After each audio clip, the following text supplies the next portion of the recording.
નમસ્કાર મિત્રો, ગુજરાત રાજ્યના પેન્શનરો માટે સૌથી મોટો ખુલાસો કરવામાં આવ્યો છે.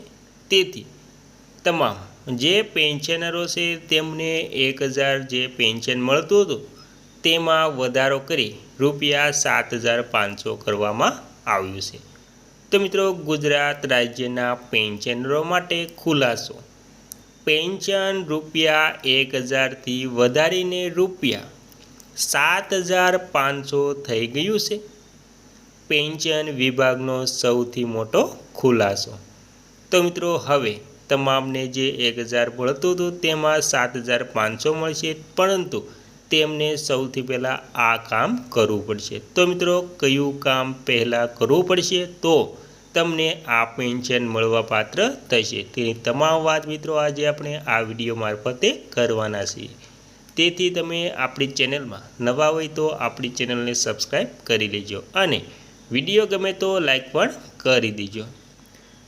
તો મિત્રો, વિગતવાર વાત કરીએ તો તેમાં EPFO pension news. Social media પર આજકાલ ખોટા સમાચારો ખૂબ જ ઝડપથી ફેલાતા હોય છે, જે સાચા માની લેવાની ભૂલ ઘણા લોકો કરી બેસે છે. તાજેતરમાં કર્મચારી ભવિષ્ય નિધિ સંગઠન EPFOના પેન્શનરો માટે એક સમાચાર ખૂબ જ વાયરલ થઈ રહ્યા છે, જેમાં એવો દાવો કરવામાં આવ્યો છે કે સરકારે લઘુત્તમ પેન્શન રકમ ₹1000થી વધારીને સીધી ₹7,500 કરી દીધી છે. અને જો તમે પણ આ સમાચાર વાંચીને ખુશ થઈ ગયા છો તો થોભી જાઓ, કારણ કે ખુદ EPFO સામે આવીને આ વાયરલ મેસેજ પાછળનું સાચું સત્ય જણાવ્યું છે. ચાલો જાણીએ આખી હકીકત. તો મિત્રો, તેમાં શું છે આ વાયરલ દાવો? તો તેમાં વાત કરીએ તો છેલ્લા કેટલાક દિવસોથી સોશિયલ મીડિયા પ્લેટફોર્મ પર એક સરકારી પરિપત્ર એટલે કે સર્ક્યુલર જેવો પત્ર ખૂબ જ વાયરલ થઈ રહ્યો છે. આ પરિપત્રમાં એવો દાવો કરવામાં આવ્યો હતો કે શ્રમ અને રોજગાર મંત્રાલયે 30 એપ્રિલથી EPS 95 હેઠળ લઘુત્તમ પેન્શનમાં વધારો લાગુ કરી દીધો છે.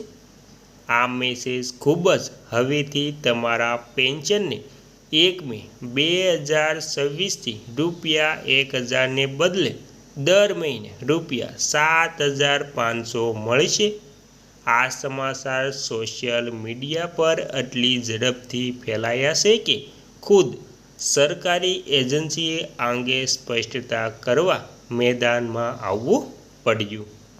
અને ત્યારબાદ EPFOએ શું ખુલાસો કર્યો?